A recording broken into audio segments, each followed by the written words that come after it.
بسم الله الرحمن الرحيم. ألف لام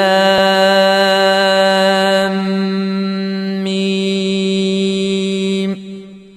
الله لا إله إلا هو الحي القيوم.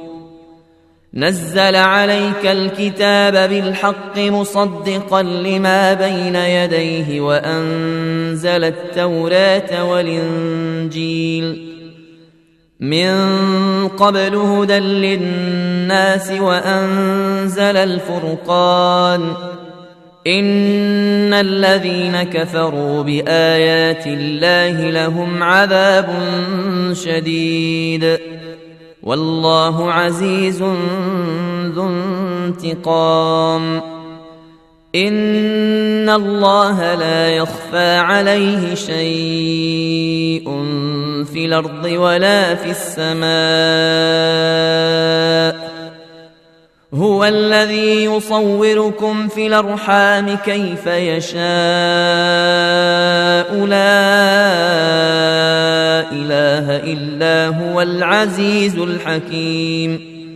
هو الذي أنزل عليك الكتاب منه آيات محكمات هن أم الكتاب وأخر متشابهات.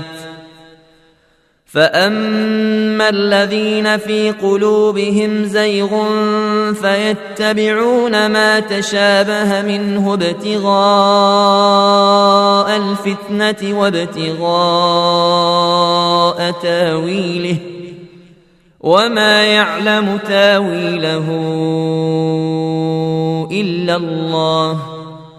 والراسخون في العلم يقولون آمنا به كل من عند ربنا وما يذكر إلا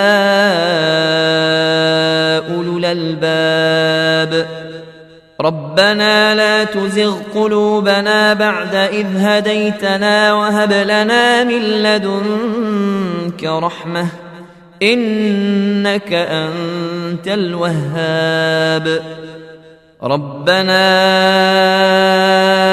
إنك جامع الناس ليوم لا ريب فيه إن الله لا يخلف الميعاد.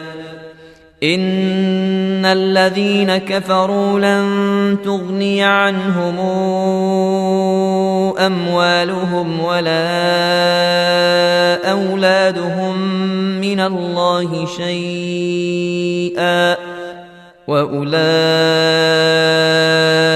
هم وقود النار. كدأب آل فرعون والذين من قبلهم كذبوا بآياتنا فأخذهم الله بذنوبهم والله شديد العقاب. قل للذين كفروا ستغلبون وتحشرون إلى جهنم وبئس المهاد. قد كان لكم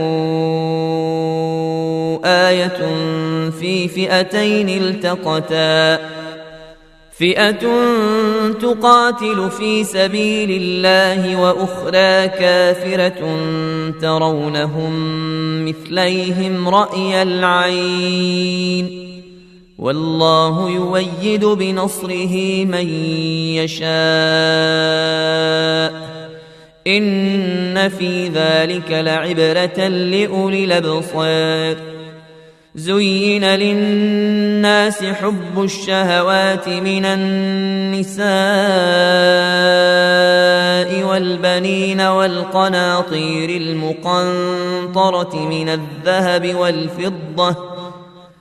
من الذهب والفضة والخيل المسومة والأنعام والحرث ذلك متاع الحياة الدنيا والله عنده حسن المآب.